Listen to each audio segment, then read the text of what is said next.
Me queda claro que Mario fue una parte bien importante en la conceptualización de los artes de los discos. Ricky me ha platicado muchas cosas. Cuéntanos, Mario, ¿cómo arrancas en este mundo?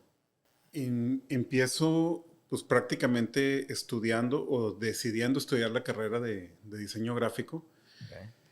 sin saber realmente yendo a estos eventos que organizaban en ese entonces las universidades, se acuerdan de que eran como para de alguna forma pues escoger tu carrera y irte. Yo fui a acompañar a un amigo que iba a entrar antes que yo a la carrera de diseño, él quería ir para diseño industrial y yo la verdad es que desde muy chico, desde muy niño, siempre tuve amigos en los cuales yo siempre fui, por ejemplo, en la escuela el que no pues el que no jugaba fútbol, Sí. pero también era como bien difícil porque era una época, ahorita ya es muy diferente, pero era una época, pues yo soy fui niño en los 70s, vaya, en la primaria y a principios de los 80s.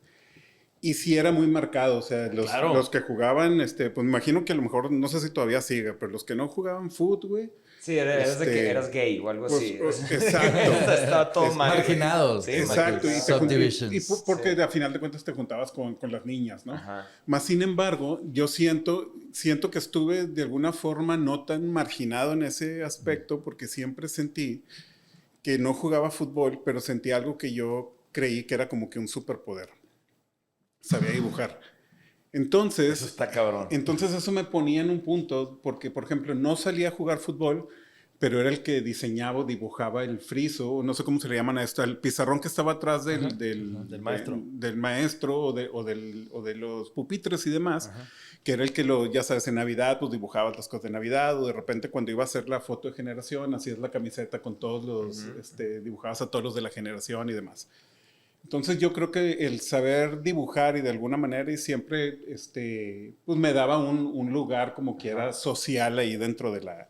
Más sin embargo, siempre tuve como vecinos y amigos, uno o dos en particular que puedo recordar muy bien, con los cuales compartía como que el gusto por dibujar, pero principalmente por ver revistas y ver películas.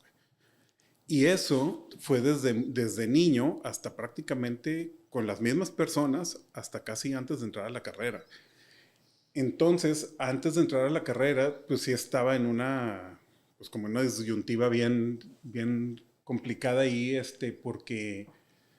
porque no sabía qué estudiar, güey. O sea, realmente entender o saber qué significaba diseño gráfico, porque esto le estoy hablando en el 90 y debía haber entrado a la carrera, yo creo que en el 91 Ay, güey. aproximadamente.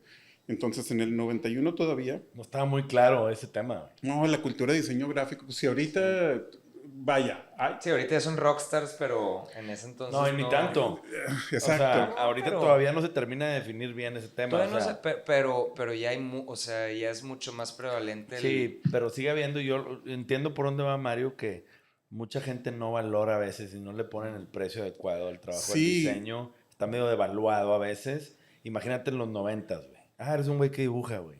¿Cuánto me puede cobrar este güey? Sí. sí, entiendo la parte como del rockstarismo que de alguna manera pasó, porque, bueno, ahí ya es irme muy adelante en Sí, el sí, sí, tema, sí. pero Sí te eso, entiendo. pues, es otra parte del Ajá. diseño que pasó hace muy pocos años y que se gestó una especie como medio escena de diseño, pero es como otra story y la verdad también es muy sectorizada, Sí.